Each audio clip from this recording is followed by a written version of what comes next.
Boa tarde, galera, tudo bom? Hoje, mais um dia especial em que a gente traz um material gostoso para vocês, materialzão. Hoje nós estamos aqui com uma pessoa maravilhosa, ela é uma cineasta, Isa Neiva. Vocês vão ouvir muito falar dessa pessoa, muito mais do que vocês já ouvem, e eu sei, porque eu sei de coisas que vocês não sabem, porque eu vi coisas que vocês não viram. Então, e a gente vai contar um pouquinho disso aqui para vocês. Aqui, ó. Aqui, olha que linda. A gente vai, eu vou pegar o meu deslindo, não, porque tem que ser sério nessas entrevistas, né? E a gente finge que é. O que que acontece? Como tem muita coisa, muito, o currículo dela é muito grande, eu vou ler para vocês, tá? Porque, olha só, ela é gestora financeira, especialista em cinema, bacharel e licenciada em teatro. É diretora, produtora, atriz e trabalha com projetos de impacto social. Olha o que vem por aí, tá? Dirigiu os curtas-metragens A Última Chance, que é de 2017, melhor filme por júri popular na primeira mostra de cineastas negras em Brasília. Era uma vez em São Paulo, em 2019, menção honrosa de melhor roteiro de curta social. Aí o que que é? Rota 2021 é o nome de alguma É um coisa? festival. É um festival, tá? Rota 2021. O Menino da Moeda, que vocês vão ver aí um trailer hoje, que é sensacional, e ela vai contar um pouquinho de como isso tudo foi. Ele é de 2021, tem o prêmio de melhor direção na Argélia, O Menino da Moeda. Uhum. Delícia. Firmina, que vocês também vão conhecer, de 2023, selecionado em mais de 20 festivais com premiações de expressão. E tem um outro que não está escrito aqui, que a gente não vai contar, mas a gente vai contar um pouco, né? É. E esse outro também é de um impacto. Bom, vocês vão saber. Aqui essa, ó, produtora de finalização de Longa Aeroporto e coordenadora de produção da primeira temporada do reality Hellmann's. O que é isso aqui?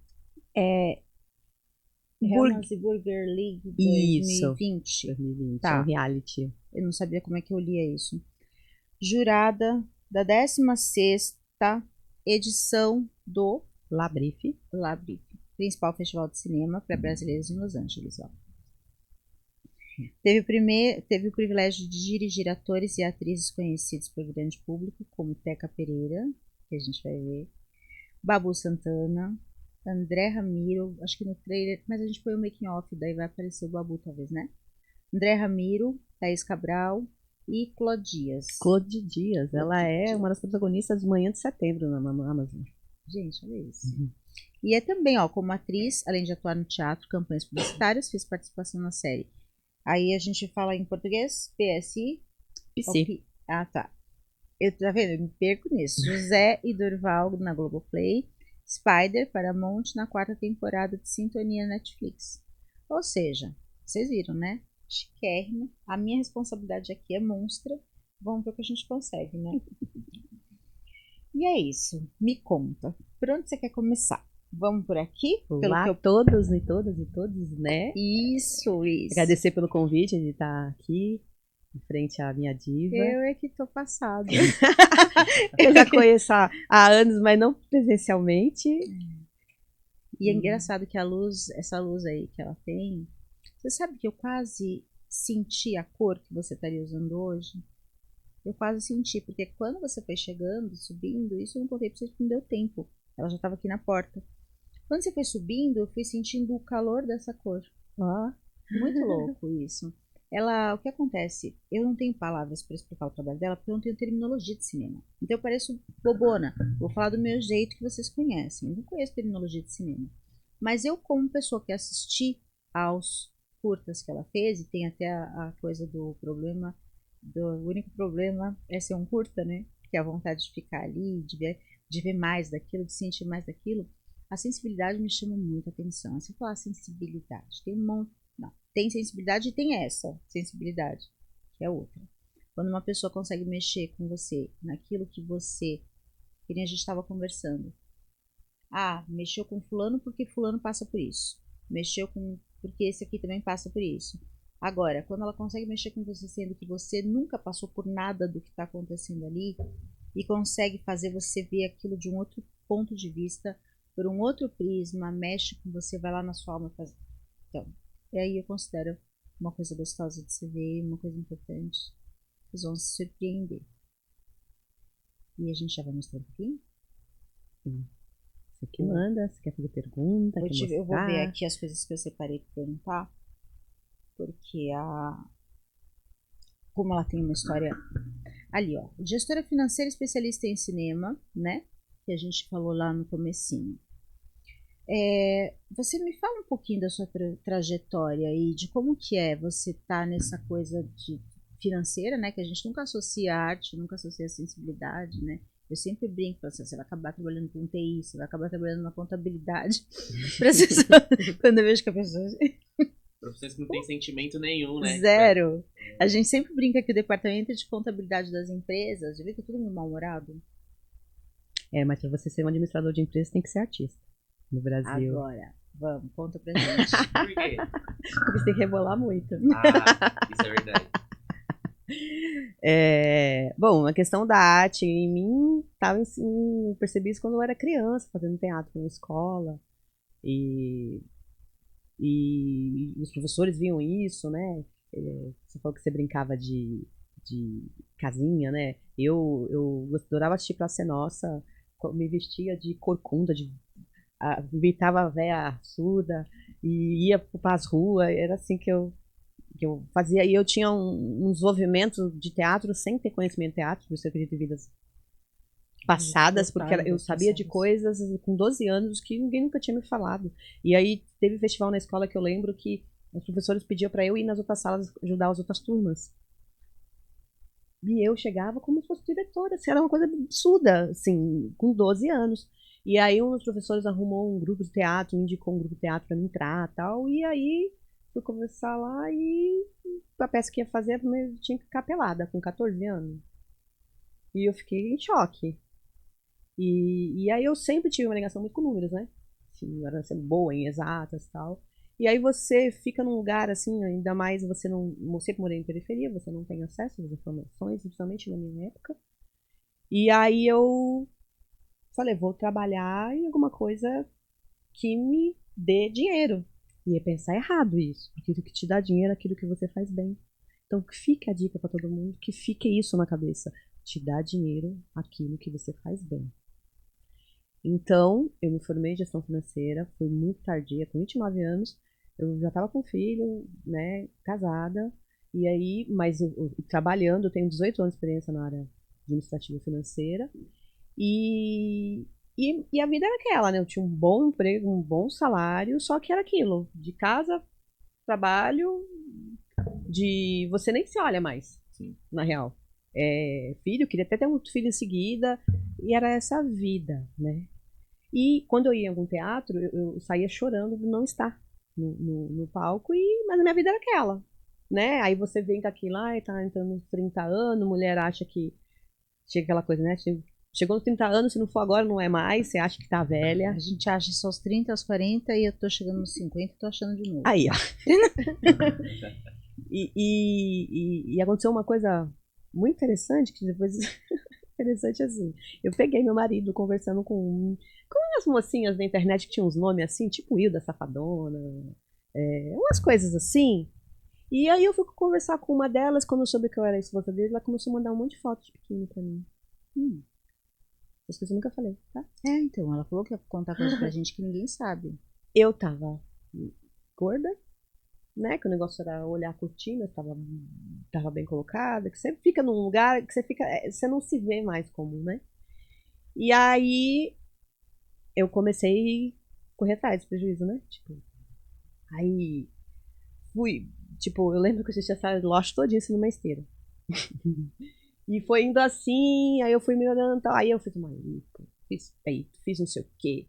Aí começou a autoestima a levantar, não sei o quê. E o que aconteceu? Você tava com quantos anos ali? 30... Eu tava com 32. Mas nisso você não se separou? Não. É vida longa isso. Aí, mas foi isso, né? De coisa de conversar de coisa de internet e tal. Eu me vingo. Isso daí simplesmente vai te empurrou. Isso daí simplesmente te empurrou. Não foi só isso. Mas não foi só isso, porque eu fui virar destaque de escola de samba. A vingança aos poucos. Coloquei lá assim, eu falava assim, né? Eu falava assim, era assim. Esteira, tipo, R$ 2.000. Massagem linfática, R$ 1.000, 10 sessões. Tá na praia, com um mobilezinho, não tem preço.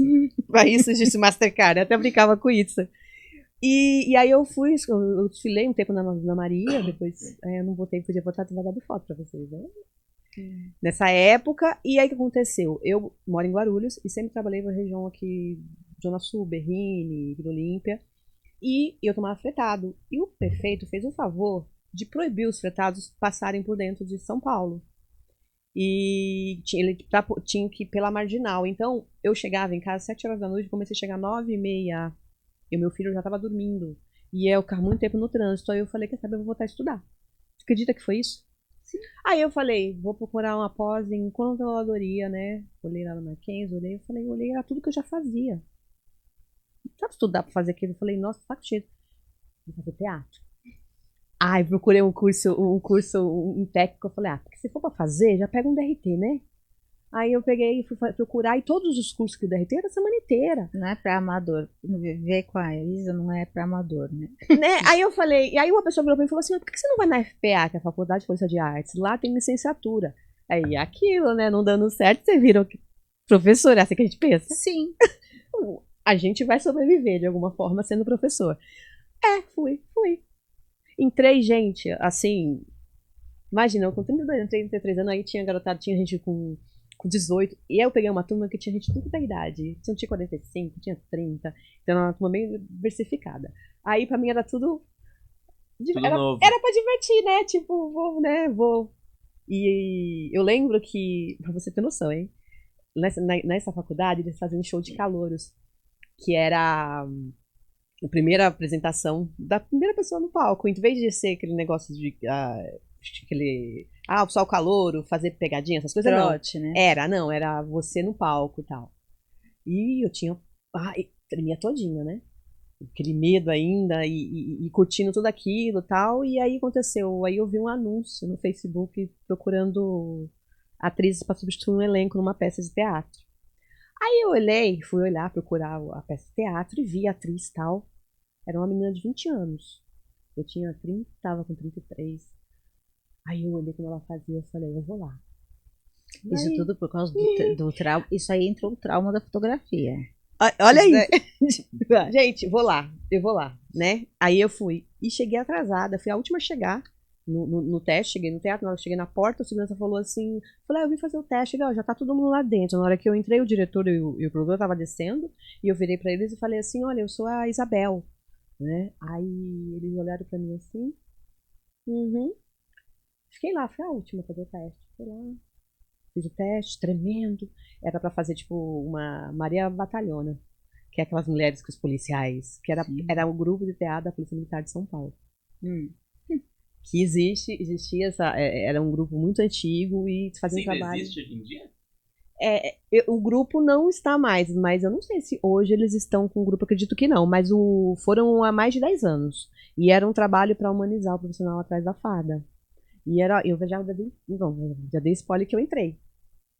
Recebi um e-mail lá. Você foi selecionada. Eu falei, uia. Cheguei no dia para conhecer o elenco, com o diretor e tal. Aí ele virou para todo mundo e falou assim, essa figura apareceu lá no teste. E falou assim, eu sou a Isabel. Eu falei, mas que pulante, porque o nome da personagem era Isabel. E o seu nome é Isabel. Então ele falou, nossa, que menina arrogante. Eu sou Isabel. E depois eu entendi que você era o seu nome. Gente. E aí a gente ficou dando risada, velho. E aí eu pensei, por que não ser uma mulher um pouco mais velha? E aí tinha uma questão que eu tinha que ser... A gente fala que é ser aplaudido em cena aberta quando você é vaiado também, quando você faz alguma coisa em cena que todo mundo reage. Isso é um aplauso em cena aberta. E o Diogo sempre falava isso, que nas minhas entradas nunca falhava. Eu era vaiada. Eu saía xingando os policiais de coxinha. Porque os policiais se formavam, eram obrigados a essa peça. E a gente fazia também pro grande público. Então sempre tinha muitos policiais. Né? Eles saíam xingando todo mundo de coxinha. E tinha uma certa rejeição dos policiais que assistiam? Tipo, não. Eles estavam lá, vou ter que assistir isso. Não, eles eram obrigados, principalmente os que se formavam. Só que a gente chegou aqui na FATEC, tem um teatro lá, a gente ficava meses em cartazes lá e viajando, porque a gente usava muito humor. E assim, eu quando vejo um policial, por exemplo, eu não vejo a farda, a gente só vê a farda, a gente vê uma instituição. Eu vejo que tem pessoa ali atrás, tem família, tem vida. É diferente. Então era um trabalho assim, o primeiro, a peça que eles fizeram, eu não era do grupo ainda, era sobre suicídio na corporação. E aí você vê já que eu comecei a trazer entrar num teatro com vertente social. Olha como que é a Ine. Eu amo isso, a linguagem de sinais que eu tanto falo. E aí, uma vez o diretor falou pra mim assim, olha, só não cai no estereótipo, né? Tipo, de querer fazer só personagens assim. De as pessoas te verem só assim. Você tá ali tubunada, peitão, tá não sei o que, no auge, não sei o que, e só vai pegar só esse tipo. Aí eu fiquei apavorada com isso. Aí depois ele me voltou pra fazer tenente, né? Então, pra trocar pra personagem na peça. Então, fiquei 5 anos lá. E só que nesse período que aconteceu, então, nos primeiros 6 meses que eu entrei na faculdade, assim, no OBA, e eu já entrei numa peça de teatro que já tinha público. Tipo, era 500, 1000 pessoas na plateia. Eu comecei a pegar públicos assim. E eu queria conhecer um pouco de cinema, então eu ia nas universidades, né? Nas faculdades que eles queriam contratar atores. E eu fui selecionada por um papel também, que era uma prostituta até. E eu comecei a gostar daquele universo de. Inclusive as pessoas desse curta-metragem trabalham comigo até hoje. Que eram os meninos que estavam se formando lá em cinema, que eu não era, eu tava. Aí eu comecei a fazer bastante cursos em área de atuação, porque eu sentia uma grande diferença em atuação, principalmente brasileira, das internacionais. Aí eu me especializei em. Eu mudei de faculdade. Deixa eu te perguntar, deixa eu só te fazer um parênteses. É uma coisa que eu nem ia perguntar, mas surgiu agora. Eu ouço muito as pessoas que fazem TV falar que fazem TV porque precisam trabalhar, mas na verdade gostam de fazer teatro. Eu ouço muito. Eu sou do teatro, mas eu tenho que fazer TV para sobreviver, enfim. Você foi o contrário, então? Você se apaixonou? Foi o contrário. Eu tenho um pé ali no teatro enfincado, só que o audiovisual, porque eu virei diretora por acidente. Foi como acidente. Tudo. Foi acidente, porque na verdade eu queria ser só atriz. Eu queria ser só atriz. Aí eu peguei e fui estudar no Célia Helena, que é uma faculdade aí bem forte. Que aí eu comecei a perceber mesmo que era atuação, porque o curso que eu fazia na FPA era mais voltado para licenciatura, né? Tinha umas questões de arte. Aí eu fui para a Célia Helena, tranquei na matrícula na outra faculdade, depois eu voltei para terminar a licenciatura. O Célia Helena ainda é o melhor? Assim, entre os melhores aqui, assim, como faculdade, eu não tenho, assim, uma referência melhor que o Célia Helena. Assim, é incrível, porque inclusive, esses dias eu tô fazendo uma pré-produção de um longa-metragem de terror, né, que eu começo a gravar o mês que vem, e eu tava procurando locações, uma casa e tal, e já tem os personagens, já tem o povo pra trabalhar, não vou fazer a piada, não vou fazer. Eu sou produtora nesse. E aí eu, procurando no Airbnb casa tal, de referência achei uma casa super bacana, entrei em contato consegui contato da proprietária e tal, e aí era minha ex-professora do Célia Helena. Eu olhei e falei, eu só vou nem no seu nome. E foi bem no período que aconteceu aquele negócio que eu falei que eu tive uma gravidez e eu tive que estar afastada. Foi bem no período. E ela foi uma professora, que é a Joana Matei, ela tá morando em Barcelona. Ela olhou e falou, nossa, sua cara não era estranha, porque eu alisava o cabelo, tinha essa questão também, né? Nessa época que te aconteceu, que te empurrou para toda essa aventura incrível lá com seu marido, como que era você? Porque você passou por essa trajetória de parar de se preocupar com a cortina, com as coisas da casa e começou a olhar mais para você. A sua aparência mudou? Você foi trazendo mais naturalidade? Porque você falou agora que você alisava o cabelo e tudo. Que época que é isso? Mas esse negócio de alisar cabelo é outro momento, né? A gente vai para 2013, que a gente tá falando 10 anos atrás, meu filho sofreu um problema racial na escola que queria me obrigar a cortar o cabelo dele porque o cabelo dele era black. E aí ele virou pra mim e perguntou, mamãe, por que seu cabelo não é igual ao meu? Aí você fala o que pro seu filho? Como é que você fala pra ele se aceitar se o seu tá diferente? Você não fala, você faz. Isso aqui. Eu falei, porque não fica mais. Eu lembro, eu fui raspando o cabelo e coloquei um aplique de... Porque assim, porque na verdade a história dele, eu sempre raspava o cabelo dele porque eu achava que era normal. Era mais fácil até, né? porque meu marido tinha cabelo raspado, ele fazia os desenhinhos, tartaruga ninja, um monte de coisa, sabe? Pra mim era normal. Aí um dia ele chegou em mim e falou, mãe, eu quero ter o cabelo igual o Justin Bieber. Eu falei, pronto. Bastava eu, mulher, passar a vida inteira querendo alisar meu cabelo, não vou alisar cabelo de menino, de moleque. Eu falei, não, isso aí tá errado. Aí eu vi, né, que lembrei que ele colecionava um monte de figurinha do Justin Bieber. Aí você já vai pra referência. Que a gente não tem, né? E olhei as fotos da escola dele, os amigos dele, todos brancos, eles usavam escola particular, cabelo liso. Ou ele queria só ficar igual. Eu percebi, pra mim ele só queria ser igual. Coloquei na frente do espelho e falei assim, olha, vai pra você, né? Olha como você é bonito. Mamãe, eu sei que eu sou bonito, mas eu quero ter cabelo. Ele é. Pena que a gente não tem aquele filme de vocês dois, não dá pra passar agora pra gente mostrar vocês dois conversando. Dá. Peraí, que eu vou caçar aqui. Aí, eu vou contando. E aí, Aí eu coloquei na frente do espelho e falei, como você é bonito. Eu sei, mamãe, que eu sou bonito, mas eu quero ter cabelo.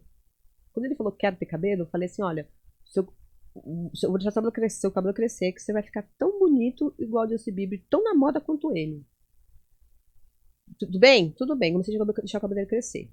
E ele, por conta do teatro, que eu não conseguia chegar cedo em casa, eu comecei a me comunicar com ele por desenhos.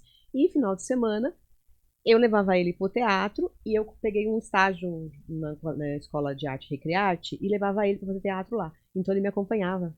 Ele na viagem, no teatro. E ele chegou até substituir alguém do elenco. E ele adora teatro. Então... Hoje ele tá com quantos anos? Hoje ele tá com 19. Ele atua ainda. Inclusive, meu próximo filme, ele que é protagonista. Tô na pré-produção. Eu vou chorar. É sobre saúde mental. O filme de vocês. Vou mandar. Manda pra ele. É sobre saúde mental, esse outro filme. E aconteceu. Aí ele, como ele já fazia teatro, ele tava fazendo um curta-metragem. Aí ele foi selecionado, ele ficou entre os finalistas para entrar no Rei Leão. Porque o Rei Leão da Broadway, quando vai de cidade para outra, troca o elenco infantil. Porque criança não viaja, né? E aí, onde ele ia, todo mundo, nossa, como você é bonito, né? Como você é bonito, não sei o quê, né? E ele, né, todo se sentindo tal. E aí, um belo dia, eu recebi um bilhete em casa, falando pra eu fazer um corte adequado nele, que ele tava reclamando do tamanho do cabelo. Eu fiquei muito triste com isso, porque eu achei que ele tava falando que tava gostando pra me agradar. Sim. E ele não. Eu chamei ele e falei, filho, tava até dormindo que eu cheguei. Filho, fala aqui pra mamãe, você quer que a mamãe corte seu cabelo? Mamãe corta. Não tem problema, mamãe corta. Aí a lágrima começou a descer. Não, mamãe, se você cortar meu cabelo eu vou ficar esquisito. Mas por que eu recebi esse bilhete aqui em casa? Aí a diretora me levou na sala dela. Veja como assumiu. Pediu pra eu falar pra você cortar meu cabelo porque eu tava parecendo um mendigo. Você tá brincando? Não. E você ainda tem seu réu primário? Porque eu já teria perdido. Então, eu tenho meu réu primário, mas ela não. Foram 3 processos. Porque antes disso... Eu amei essa tenho, parte. Mas ela não. Eu preciso de um corte eu tenho, disso. mas ela não. Eu preciso muito desse corte. E aí tem esse vídeo aí que na verdade era pra uma campanha entre a gente. Isso tem quantos anos isso aí? Ó, essa aqui é minha mãe. Ele tem 13 Calma aí que eles anos. ainda não estão vendo. Ela tem 42. Tá. Tem um delay. Ele tava ali quantos anos? Não lembro. A minha mãe que não tá representa assim pra mais. mim, principalmente, coragem. Era pra falar o que um representava pro outro no vídeo. Mas o som vai sair pra gente, não vai? Pra eles verem? Não. Não? Ah, então você vai explicando mais ou menos. Mas aí eles vão ficar vendo eu e... não, acho que eles não vão ouvir o áudio, né? É porque aí pela TV fica ruim, eu vou jogar direto no programa, entendeu? Mas não vão ouvir eu falando. Vai. Aí vai ficar ruim, porque ela tá explicando. E não dá pra deixar só o vídeo falando sozinho? Falando mesmo? Também não entendi o que vocês querem. Não aparecer minha voz enquanto tá aparecendo. Apareceu o áudio deles conversando, que é uma conversa de mãe. Dá. Isso, Sim. porque é uma conversa... Porque se eu falar em cima vai auto-explica, o vídeo se explica. O vídeo se explica. Certo. Inclusive tem... Oi, sou Isabel Neiva e esse é meu filho Lucas. Já me apresentou, né? Essa aqui é minha mãe. Ele tem 13 anos. E ela tem 42. Ah, você já falou Tem isso? pressão? Já, acho que não. Ok. A minha mãe representa pra mim principalmente coragem, amor e força. A nossa relação é feita principalmente de confiança. Tanto que eu lembro de uma história de quando eu tinha 3 anos. Eu machuquei Nossa, eu aqui, contei estourei, isso aqui pra um acho que uma personagem, veia, nunca mais começou tinha a jorrar crescer. sangue pra tudo que é lado. Precisei ir pro hospital, levar ponto. E minha mãe falou pra mim segurar na mão dela e apertar. Eu Porque usava eu ia claro, sentir só que mais eu não dor. vendia. Eu ia passar dor pra Não ela. me Não vendia. adiantou nada, continuei sentindo dor, mas aí eu pensei que eu ia sentir mais dor ainda se eu não segurasse na mão dela. Eu acabo Nossa, nem dizendo. sabia que você lembrava Ele, disso. ele tem que dar. E teve uma vez também que eu sofri preconceito na escola e minha mãe fez de tudo que pôde pra lutar contra isso. E aí ela alisava o cabelo sempre. Aí eu sempre achei que era branca. Mas esclarece, né? A questão era porque ninguém gostava do seu cabelo, porque era assim, né? Lindo, black, ninguém gostava do cabelo dele. E aí, eu alisava meu cabelo, sempre alisei, desde quando você me conhece de criança, né? Aí eu achava que ela era branca. Aí ele me falou isso, mãe, eu achava que você era branca. Não, Não, eu não sou branca. cortam curtinho, Puxa, não é isso foi nem na minha cabeça. E aí, porque Ela brotou aqui em casa com o cabelo ainda maior do que o meu, black também. mas era pra aplique. ficar Eu não sabia, né? pra Eu fazer consegui isso pular de é que tá fazendo, felicidade. Era aplique, Dá mó trampo. porque na verdade eu não conseguia deixar aquela transição de ter que raspar o cabelo pra deixar o cabelo crescer natural. faz Então eu o- fiquei mais de um ano com o cabelo, uma Nada, eu fico peruca. tenho Que acho meu que eu vou pente botar aqui no pra lugar. vocês verem Assim. como era. depois você já E dá aí, uma enfim, eu dica consegui de deixar cada meu um. cabelo assim. E foi uma repórter que me falou até que Mas ela fazia essa isso, história, eu- eu Quando queria eu era que criança, ele porque se meu cabelo é aceitasse, que ele enrolado. aprendesse a se Ele não ajustar. chega a ser como o seu, Mas mas quem chega acabou perto. É que ali eu tava um pouco em transição ainda, porque ele não tava Porque, na totalmente realidade, eu em comecei a cima, achar tava um o pouco cabelo liso ainda, tá natural vendo? por Ele causa tava dele. na transição. E eu acabei aprendendo pra com nós, isso, porque hoje eu me aceito mais, eu me acho devagar. mais bonita naturalmente do Ó, o que eu coloquei eu na era antes. época. Vou mostrar pra Eu só tenho que te vocês. agradecer, porque eu só aprendi com você. Eu te amo. Eu te amo mais. Eu te amo mais ainda. Eu te amo mais. A gente tava pensando, né? Mas eu ia me inscrever, tentei me inscrever no Big Brother e ele, né? Agora é de dupla, né? É dupla, né? Eu ia fazer sozinha, mas aí não dá pra escrever, porque eles fecham lá, que é muita gente mexendo. Dá Não consegui pau. me inscrever. Você tentou pelo computador ou você tá fazendo Não, pelo entendi celular? pelo computador, mas aí fechou, não consegui. Ia ser uma dupla pesada. Sim. E a Um interação futuro de cientista e uma vocês- cineasta da periferia. Ele quer ser cientista? Ele tá no 3º semestre física. E ele já trabalha no laboratório. E é isso, né? Esse menino que foi proibido de estudar na escola, hoje vai ser cientista. Isso é a vida sendo vida, né? Ó, E aí no final você colocou um processo na. Não, aí no diretora. final, na verdade, foi aí uma coisa vai puxando outra, nunca é nada por acaso. Por quê? Começaram a falar que não, antes deles falaram que foi o seguinte: como eu mandei um bilhete de volta cobrando que se ele estava reclamando, por que ela não colocou na agenda que ela pegou um dos melhores alunos da sala e levou para a diretoria sem me comunicar? Aí você já vê a manipulação, né? Claro. Porque ele podia virar pra mim e falar, mamãe, corta. Eu não ia saber que ele tinha sofrido assédio. Nunca ia imaginar se eu não tivesse conversado com ele. Sim. Falei, olha, é o seguinte, aí a diretora respondeu. Não tem nada de pessoa. Porque eu falei o seguinte, nós não estamos no colégio militar. Então todas as crianças, inclusive as lisas, que tiveram um cabelo maior que o dele, vão ter que cortar também. Não faz sentido só ele ter que cortar. Por quê? Ele vai ter que cortar. E ela respondeu pra mim assim: quem fez a matrícula na nossa escola leu o manual de instruções da escola que nós não aceitamos cabelos extravagantes. Aí eu fui lá entender com ela. A segunda parte do réu primário que... Aí eu cheguei lá e falei, tá, cadê aqui? Cadê? Onde tá aqui? Cadê? Cabelo extravagante. Crespo e cheio, não é conveniente esse cabelo. Venhamos e convenhamos, né, mãe? Ela falou com essas palavras. Com essas palavras. Que raiva. Aquela, você não quer falar o nome dela aqui? Que é pra todo mundo saber. Pra todo mundo Aí eu derrubar falei o Instagram assim, dela. não é só puxar meu nome, você vai achar um monte de coisa. Aí a Fro falou assim, eu falei, olha, é o seguinte, eu não vou cortar o cabelo dele porque tá te incomodando, não é ele. Se tá te incomodando, eu não vou cortar, você vai suspender ele, não vai deixar mais lá na escola, o que vai acontecer? Não, vou deixar ele terminar o ano, mas o ano que vem eu posso não convidá-la a fazer rematrícula, porque aqui é uma instituição particular, e isso tudo aqui quem eu acho conveniente pro colégio. Terceira. Falei, tudo bem, mas seu direito termina quando começa o meu. Então eu vou no conselho tutelar, vou ver se eu tô errada, né? E aí ela, mãe, Vai pra casa, conversa com seu esposo. É melhor você cortar o cabelo do menino que gastar dinheiro com advogado à toa. Ai, gente. Mano. Mas você ganhou os processos? Porque eu tô querendo um final Nós feliz nessa estamos história. Já tô numa agoniado. agonia aqui. Escuta. Aí ela falou assim, aí eu falei assim, se tivesse prejudicando o rendimento escolar dele, se tivesse o cabelo, eu concordaria com você. Ah, mas atrapalha os colegas de enxergar a lousa. Aí eu falei, agora só me deixou preocupada.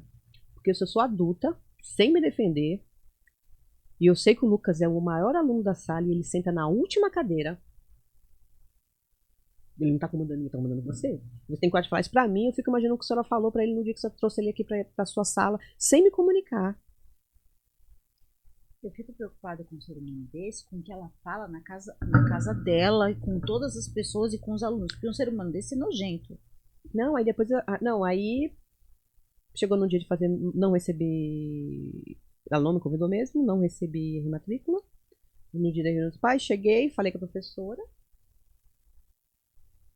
A professora, eu falei, aí cheguei lá, não tinha mais vaga. Ele não podia fazer matrícula. Do nada não tinha mais vaga. Aí eu peguei e virei professora porque eu não quis cortar o cabelo dele, não foi? Eu me senti... As pessoas falam assim. Olha, eu também nunca falei pra ninguém assim. As pessoas falam assim, você não é negra. Porque eu tenho um tom de pele mais claro, né? Se olha o seu cabelo, depende da luz que você... Meu tom de pele fica... Não sou negra retinta. Não sou preta. Mas eu sou negra. Porque vamos voltar mais de 130 anos atrás. Se eu tivesse... Eu seria quem? Qual é a minha posição na sociedade? Eu seria uma senhora? Ou seria aquela negra que estaria sendo estuprada dentro da casa grande e sendo maltratada pela senhora? Essa é a minha resposta. Não tem como falar que eu não sou negra. Não, você é. Tem pessoas que falam, você não sofre racismo. Que foi aquele que você me pra explicou tentar aquele descredibilizar, dia. né? Aí entra na questão do colorismo, que acaba até colocando a negritude um contra o outro, porque você tem mais privilégios, só que você vê a questão. No lado das mulheres negras, os estereótipos que colocam na gente. Ou é a negra exportação, que é a mulata, né, que todo mundo, que os gringos quer, ou é aquela nega barraqueira, que é que eu me tornei depois, né? É, né? É bom que a gente vai pra todo lado. Ou é a tia Anastácia, aquela tia gorda, aquela senhora gorda que cozinha pra todo mundo, que cuida de todo mundo. Olha o estereótipo que foi colocando em cima da gente. A gente não pode ser muitas coisas.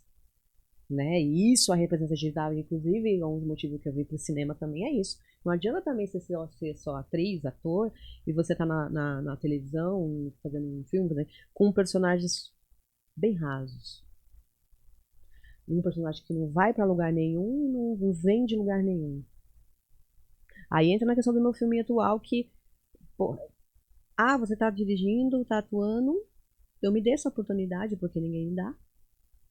Eu faço participações sérias, mas assim, sempre muito leve. E aí tem uma contradição que eu falo sempre. Você entende então que nas participações que você faz, você não é um personagem de profundidade? Não, são personagens que têm assim um estereótipo que ou é um médico ou é uma advogada. Não adianta você fardar a gente. Isso não vai trazer representatividade.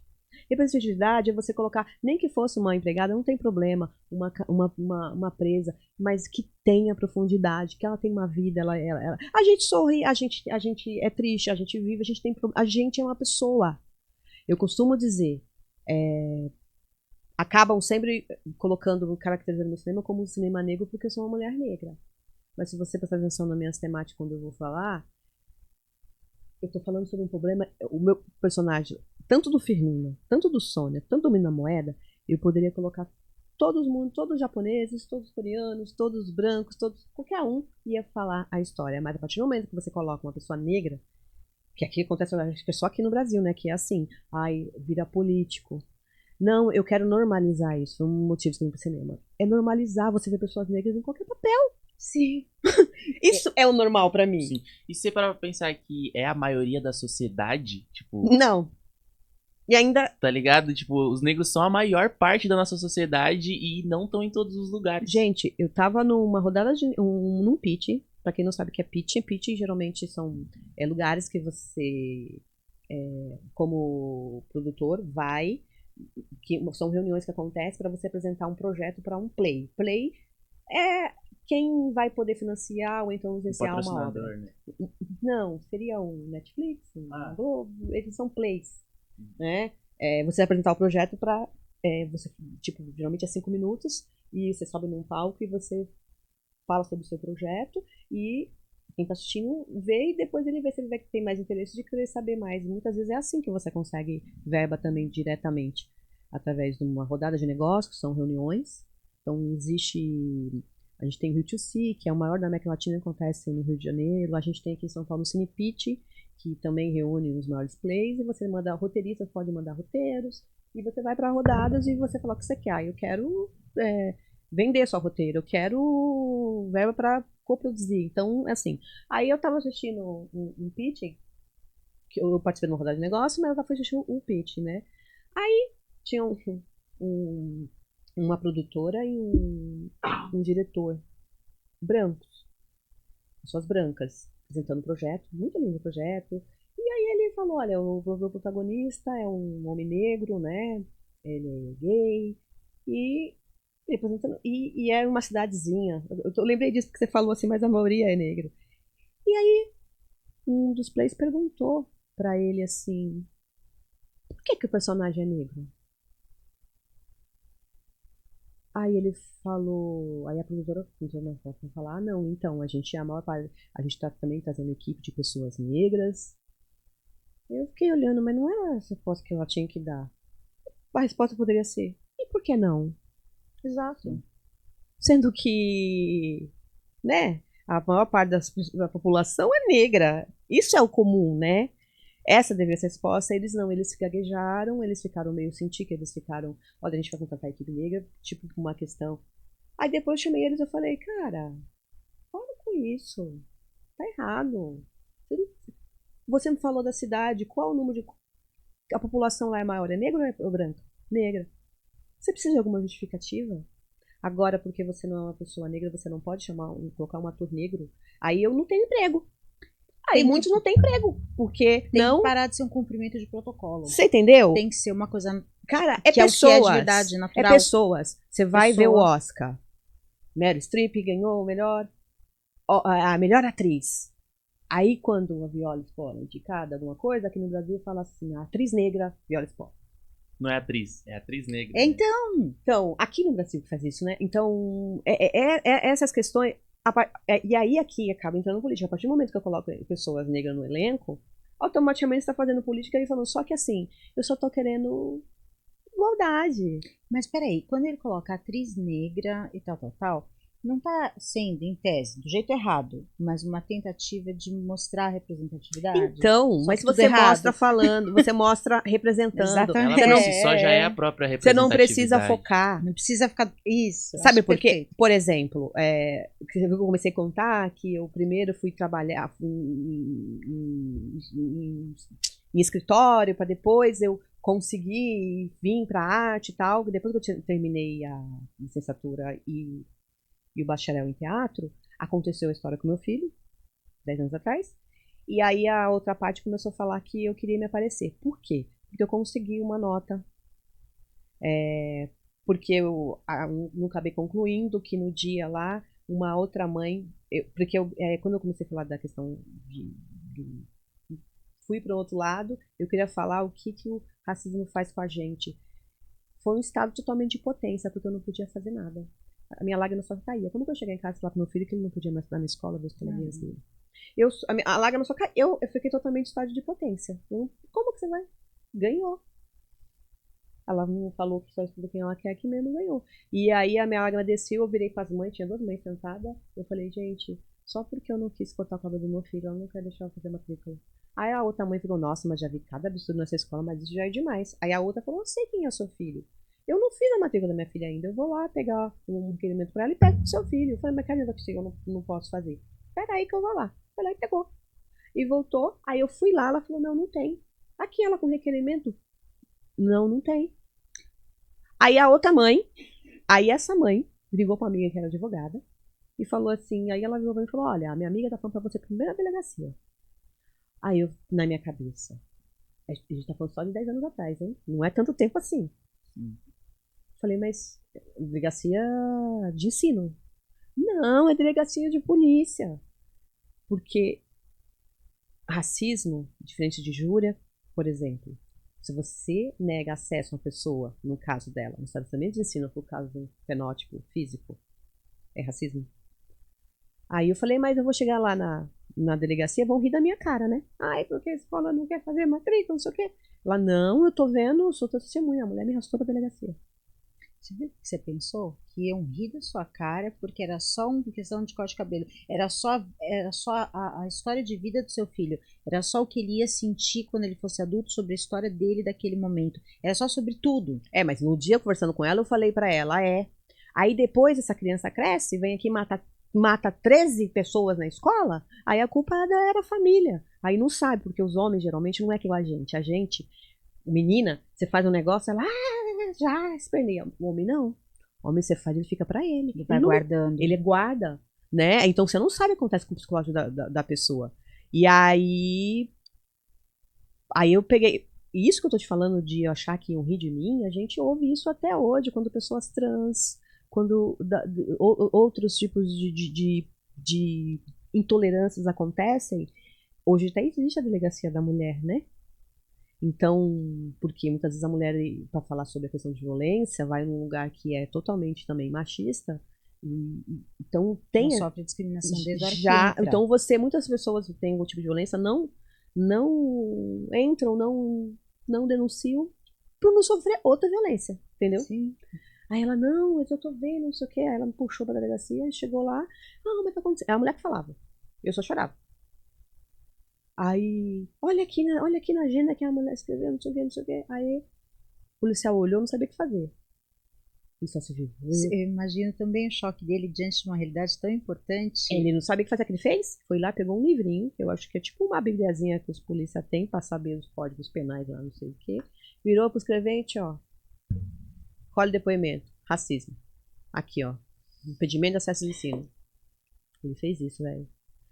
Terminei de dar o depoimento, eu saí de lá e ele virou pra mim e falou assim, olha, eu já ouvi tanta coisa dessa escola. Não deixa isso pra lá, não. Fala o nome da escola pra gente ir lá. Não deixa isso pra lá, não. Saí com aquilo na cabeça. E naquela semana eu tinha ido um repórter na minha empresa fazer uma entrevista com uma funcionária de pessoas que faziam cursos online. Liguei pra essa repórter. E eu não sabia que a repórter era famosa. Na época, era a Janaína Leto. Falei, olha, faz um favor pra mim. Só liga na escola. Só dá um susto na escola. Só pra ele pegar da vaga pro meu filho. Aí ela, mas você fez um boletim? Fiz. E tá como? Racismo? Não tá como injúria? Eu falei, é racismo. Poucas pessoas. Eu acredito que eu acho que foi a primeira que deu racismo. Porque tem uma diferença. Racismo e injúria. Hoje a pena é quase. Não chega a ser a mesma, mas tá, com a nova lei, a injúria é quando você chama alguém, você ofende a pessoa, tá, de alguma forma. Diretamente ofende. O racismo é uma coisa que vai tirar um direito da pessoa, por exemplo, no caso dele. Então, você não pode trabalhar aqui porque você é negro. Isso é racismo. Você não pode usar esse banheiro porque esse banheiro é só de branco. Agora, se xingar, mas não cercear o direito, entra como injúria. Injúria. Que hoje também é crime. Hoje tá mais pesado. Né? Antes não. Tudo se guardava injúria. E aí ela ligou na escola. Não, aí ela pegou, falou, manda pra mim o boletim. Não acreditou que era, né? Mandei o boletim, ligou na escola, ligou na delegacia, e aí ligaram pra mim, né? Aí ligaram pra mim pra um repórter investigativo, né? Eles investigam pra ver se não vai fazer uma balela, né? Aí, assim, as pessoas falam que não é uma questão racial, mas pra mim é. Por quê? Eu fiz uma denúncia. Aí o repórter vira pra você e pergunta, você tá com a mensalidade em dia na escola? Vou filmar a cara das pessoas. Cada uma que você fala, a gente vai. Aí eu peguei, mandei pra eles comprovantes que eu pagava no início do ano, que você tem desconto, né? O menino é uma criança problemática. Aí eu joguei o boletim dele. Uma nota alta. E até hoje, meu filho, mantém nota alta. Porque na época eu falava pra ele assim, olha, Você não basta estar igual aos outros, tem que ser sempre sobressair, infelizmente. É aquilo do você ganhar bem fazendo bem uma coisa, que você falou com a gente no começo, né? Quando você é bom numa coisa... Não, então, quando você é negro, você não pode ser mediano. Então, infelizmente, porque se ele tivesse na média, o menino podia dar problema na escola, não sei. Mas foram as perguntas que me incomodaram e eu falei, olha, eu não quero sonorismo, nada disso, eu só quero que vocês ligam lá e pede pra ela, aí ela vai dar vaga, porque eu tenho certeza que ela vai ficar receosa e vai dar vaga. Aí ligou, cagou mais ainda, eu acho que ela falou. Aí eles ligaram na delegacia, aí já entrou o delegado no meio, já mandou baixar a postagem de portaria quando viu mídia na frente. Chamou meu filho pra fazer depoimento. E aí, no outro dia, gente, foi tudo muito rápido. Eles falaram, olha, a gente vai jogar no Bom Dia Brasil. Pra mim, eu achei que só eu e ela ia ver, ia ficar aquela briga assim, sabe? E aí ela ia voltar atrás no que ela fez, e ia ficar tudo certo, meu marido não sabia, meu filho não sabia, ninguém sabia. Né? Falei, agora eu tenho a vaga, agora eu tenho a vaga. Agora eu tenho a vaga. Né? Não. Todo mundo viu. O que acabou acontecendo? Que no dia que a matéria foi pro ar, morreu Nelson Mandela. Depois foi até reprisado a matéria. Foi pro ar, umas 7 e pouco da manhã, 8 horas, o policial me ligou e falou, Isabel, estão pedindo seu telefone aqui, o SBT. Eu falei, por quê? Aí, né, por quê? Aí ele, né, sobre o caso e tal, eu falei, não, né, eu já fiquei assim, que eu não queria esse negócio de jornalismo, nada disso, eu queria uma coisa assim. Aí depois passou um topinho, ele de novo falou, olha, se você não quiser eu não dou, mas você tá falando a verdade, qual o problema e tal. Eu falei, não, tá bom, pode passar. Ele passou meu telefone pra imprensa inteira. Eu fiquei das 9 da manhã às 9 da noite falando com Isto É, com Domingo Espetacular, com Fátima Bernardes, com Sônia Abrão, todo mundo, você imagina. Eu achando que minha vida era de filme. Queria muito fazer uma ficção sobre isso que se chamaria Black Power Não.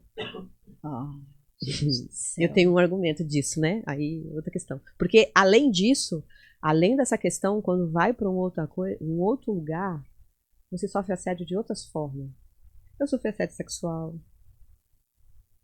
pro procurador, pro repórter.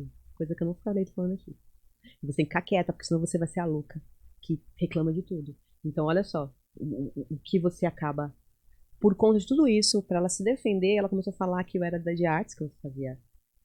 Gente, Peraí, a diretora ainda fez isso? Essa que começou a falar foi a diretora. Fizeram isso.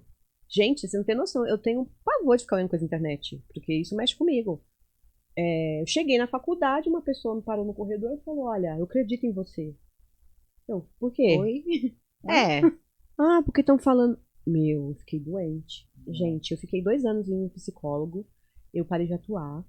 Eu tinha passado no cast do filme que tava o Trash no Limite, que era de um diretor americano. Tava o Celton Mello. Acho que o Wagner Moura também. Eu fui pro Rio, fiz teste. Eu parei de atuar. Depois desse evento. Porque ela começou a falar que eu queria me aparecer. Aí eu fui estudar cinema. Foi 2013, eu me formei, em 2014 eu fui estudar cinema. Tudo que acontece pra ela, ela transforma numa oportunidade. Todo problema pra ela vira uma oportunidade. Eu tô morrendo, que vocês não têm noção. Mas no fim seu filho se rematriculou lá? Não! Graças a Deus! Não! Mas graças a Deus, mas na hora você não quer, né, passar por essa vergonha. Você não quer que seu filho fique com essa marca. Noção. Então, mas você tem noção. Sim. Aí depois, quando a Record foi na minha casa, a gente descobriu outros boletins de ocorrência, um de racismo contra essa pessoa. Começou a vir outras coisas à tona. De outras pessoas. E aí, eu soube da história de uma mulher, eu bati na porta dela, porque me deram o endereço dela. Quando ela me viu, ela chorava. Falou, olha, um dia eu sabia que alguém ia encarar essa mulher. A minha filha não fala até hoje, minha filha tem 15 anos. Ela foi um rato de laboratório. E ela me deu um laudo da filha dela, médico, pra me colocar no processo. Foi aparecendo mais testemunhas, aí teve um processo administrativo que São Paulo não sabe que existe um processo administrativo para questões raciais. O que é isso, minha gente? É o seguinte, se você entra num estabelecimento comercial qualquer, seja particular, seja público, o que for, você entra numa padaria.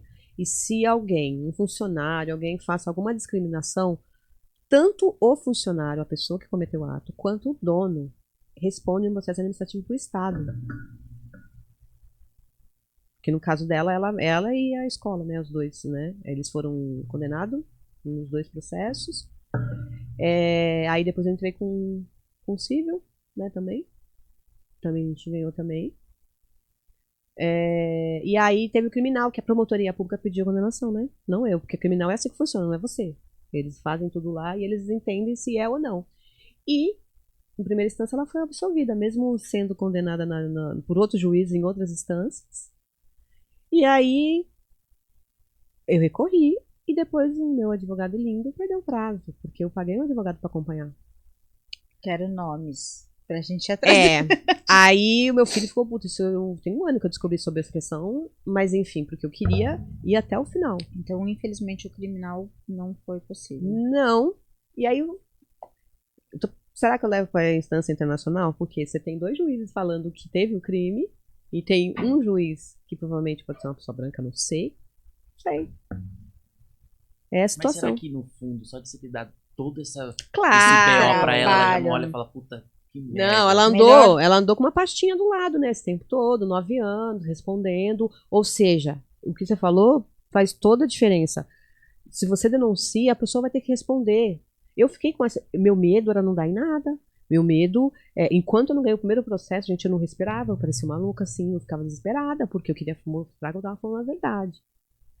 Então, a partir do momento que você faz a pessoa pagar, as pessoas vão pensar 2 vezes antes de fazer isso, entendeu? Sim. Então, tem que buscar mesmo. Tem que ir atrás. É penoso. Tem hora que você tá sozinho. A imprensa tá na hora lá, que tá lá no auge, que...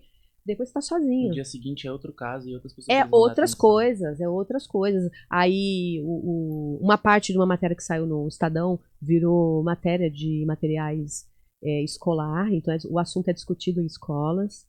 E acabou indo para esse outro lado, porque assim, eu não fiquei usando minha imagem, nada disso. E fui fazer cinema, porque eu falei, eu quero fazer roteiro, quero aprender a fazer roteiro.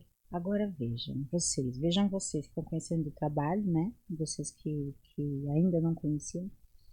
A gente está falando com uma pessoa que pega um bilhete de agenda do filho sobre cabelo, né? E transforma nessa odisseia incrível que é o tapa na cara de milhões de pessoas. Não desiste, não sossega, vai até o fim. É debaixo dessa sensibilidade, desse olhar, que são os filmes que a gente vai conversar um pouquinho aqui. É debaixo dessa batalha. Tem tudo isso, tem essa densidade. A gente pode falar, mas é só um bilhete, é só um corte de cabelo. Essa intensidade e essa densidade aparecem nos seus filmes. Mas aí você vê que nem, era só o que o racismo institucional acaba fazendo com as pessoas, que é pior, é quando acaba com de você de dentro para fora. Eu lembro que eu tinha um professor de canto, que era um tenor maravilhoso, era um professor negro, e eu falava, gente, por que você não vai fazer ópera? Ele, já viu algum cantor de ópera negro? E eu fiquei com aquilo na cabeça há muito tempo, eu falei isso pra ele, mas você tem que ir. Tem que ir atrás para ver se vai ter ou não. E aí você entende como acaba com você de dentro para fora. Ou seja, se você não estiver dentro do estereótipo que a sociedade te cobra, você vai ser expurgado de certos espaços que você não vai poder estar. E na mídia, no cinema, por muito tempo a gente foi negado, né, nosso espaço como protagonistas. A gente vê alguns atores negros aí tomando espaço, né, que agora tem poderes de fala, tem essa questão, às vezes, por exemplo, você vê nos meus filmes, a gente tem aí Babu Santana, são pessoas que sabem o quanto é sacrificoso a gente chegar e não ter apoio, de estar num projeto que eles falam, de achar necessário de ter esse companheirismo, sabe? Então, a necessidade que eu percebi, então, que não era só estar na frente das câmeras, ele está por trás, porque você consegue desenhar cenas sob o seu ponto de vista e não estereotipado. Então, a importância de você estar por trás das câmeras. E foi assim que, na verdade, não foi o meu primeiro filme que eu ganhei prêmio. Eu estava estudando cinema, mas não me sentia preparada para dirigir ainda. Eu era atriz de um filme que eu fui selecionada para fazer o papel, e deu problema com o diretor do projeto, e me falaram, produtor executivo falou, Isa, você não pode dirigir, você entende de ator, você não dirige, a gente precisa fazer esse projeto logo, não sei o quê. Meio com medo, entrei. E a primeira direção que acabou me possibilitando eu olhar a verba para outras que eu viesse fazer. Gente, olha que show. Que delícia. História linda e essa história, cara, é pior, ela é mais ainda, gente. Por que acabou acontecendo? Esse projeto era de uma instituição religiosa, chama Mogi pra Vida, que é de Mogi das Cruzes, ainda existe essa instituição, que eles queriam acolher jovens que tinham problemas com drogas na adolescência. E eles pegavam muito óbito, então eles queriam fazer alguma coisa para chamar a atenção, fazer antes das drogas, para tentar capturar esses jovens. Então o filme era para poder ficar rodando nas periferias e tal. E aí eu comecei a ir. Eu falei, onde vocês vão? Eu vou. O ator também vai, que era um outro ator negro, vamos. E as pessoas adoravam ver. Você vê na tela a pessoa e você vê ali com a gente. Nossa, o que eu fazia? Eu pegava todos os endereços, os sites de escolas que davam cursos de teatro, cinema, audiovisual, tudo de graça, que as pessoas não sabem. A gente tem diversas instituições em São Paulo. A gente tem as ETECs, né? A gente tem o Projeto Criar, que é voltado para adolescentes de pessoas de periféricas de 17 a 21 anos, para formar técnicos. Temos a SP Escola de Teatro. Temos N lugares. E fora as oficinas, que tem um monte, várias, muitas. E aí eu fazia isso. E isso eu até falei depois, aí entrei nesse assunto agora, acabou acontecendo o quê? Então eu ia para CELS. Eu atingi acho que umas 6 mil crianças. Então você vê cada coisa, criança vindo chorar. Sabe, porque o filme, o personagem morria no final. O que é atingir 6 mil crianças? Não é você ter um número, tá? Isso é impactar a vida de 6 mil crianças. E aí, quando você fala de impactar direto ou indiretamente, o que aconteceu? Ano passado, eu fui fazer um teste para uma série, o Spider, né? Que é o que eu faço uma participação. E aí eu fui fazer cheguei lá de máscara, porque ainda estava no protocolo do Covid. Aí o rapaz me atendeu e falou, Visa, tira sua máscara pra fazer uma fotinha aqui e tal, né? Antes de eu entrar pro teste, e aí eu tirei, ele virou pra mim e falou assim, te conheço. Da onde? Será que é do programa do Ratinho, do teste DNA? Ele... Não, é sério, eu te conheço. Quando eu era criança, você foi lá na minha escola. Olha. Aí eu falei... É o que eu falei de impactar. Aí eu falei... Ô, moleque, quantos anos você tem? Ah, eu tenho 23. Não foi no Projeto Criar, porque eu já dei aula há 2 mil com o Projeto Criar. Porque ele falou que se formou lá no Projeto Criar. Aí eu falei, não foi lá? Não, eu tenho certeza, porque eu lembro que você falou sobre a história do seu filho. E a partir daquele momento eu tive noção da minha negritude e nunca mais raspei meu cabelo. E aonde ele estava? Uma grande produtora fazendo um projeto internacional. Quem salva uma vida, salva o mundo inteiro. São Mateus, Zona Leste. Esse depoimento eu nunca... uma coisa que eu não gosto de ficar fazendo vídeos, né? Que eu falei, porque assim, isso foi... Você atingiu não atingiu 6 mil, mas você atingiu 1. E estava no espaço que talvez ele não... E essa questão que eu falo de representatividade, por isso que eu faço questão de estar nesses lugares. De estar, mostrar... Outro dia não me conheceram no mercadinho lá do bairro. O rapaz virou pra mim, você não é a Isa Neiva? Eu falei, por quê? Tô te devendo? E eu não te sigo nas redes sociais. Aí ele falou, você não quer, sabe? Então você... E aí minhas oficinas eu gosto de estar nesse espaço, porque se eu tivesse visto uma cineasta negra quando eu era criança, eu tinha começado há muito mais tempo. Eu não tinha feito meu primeiro filme com 40 anos. Você precisava ter sido impactada como você impactou tanta gente. Eu tô toda arrepiada. A gente tá aqui com um tempo e eu tô bem desesperada pra você não ir embora. E eu tô bem desesperada pra todo mundo aceitar a gente fazer mais uma gravação. Nossa, tem que ter uma parte 2, 3, Parte 4. 2, a gente não consegue hoje? E eu tô aqui. Eu tô aqui. É isso. Estamos aqui? Estamos aqui. Ah, eu quero Eu saindo isso. antes das... Eu queria que ficasse gravado Antes das 4, aqui, ó. por causa que eu tenho que pegar minha filha na escola e eu vou deslocar. Tá, que hora é agora? É 2h30. 2h30? Uhum. Então, Mas eu queria tanto que eles vissem o Sônia, eu queria ver a cara deles no Sônia, porque eu queria ver alguém que não conhece a história. Sim, o que a gente faz? A gente, mas muito não corta essa parte que a gente está conversando aqui, porque isso faz parte do porquê que eu falei que eu queria que você ficasse, porque você está impactando a gente e eu não quero ir embora. Ai. Então a gente vai para a parte 2. Tá bom? Continua. Só deixa eu despedir, faz de conta, né? Vou despedir, eu tô com a mesma roupa. Não tem problema, ninguém vai reparar. A gente troca. Obrigada por você estar aqui. Eu tô absolutamente encantada. Eu quero falar para você agora que eu não. Tem muita coisa que vai sair daqui e a gente ainda vai focar bastante. Vou fazer parte. Nunca fiz parte 2 no mesmo dia. Eu não quero ir embora, eu grudei aqui. Obrigada a você, obrigada. E você conheceu o meu outro lado, né? Para além de estar. Ela disse que ela ia falar coisas em primeira mão aqui. E é o que ela tá fazendo e eu tô encantada e é isso. Aguardem a parte 2. Né?